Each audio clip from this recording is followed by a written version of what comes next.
গল্প ছোট্ট বকুলের স্বপ্ন। একদিন গ্রামের ছোট্ট ছেলে বকুল বাজার থেকে ফেরার পথে একটা পুরনো কাগজের প্লেন কুড়িয়ে পায়। প্লেনটার গায়ে লেখা ছিল, উড়ো যতদূর পারো, স্বপ্ন দেখো।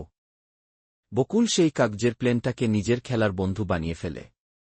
প্রতিদিন স্কুল থেকে ফিরে সে প্লেনটা ওড়ায় আর ভাবে, আমি একদিন সত্যি সত্যি আকাশে উড়ব।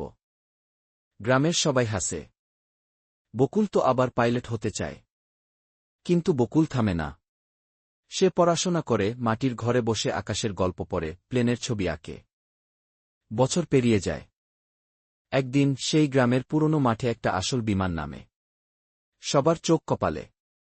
প্লেন থেকে নেমে আসে এক পাইলট। মুখে হাসি, গায়ে ইউনিফর্ম। সেই পাইলট আর কেউ নয়, বকুল। সে বলে, স্বপ্ন কখনোই ছোট হয় না, শুধু ওরা সাহস থাকতে হয়। স্বপ্ন দেখো, স্বপ্ন ছুঁয়ে ফেলো।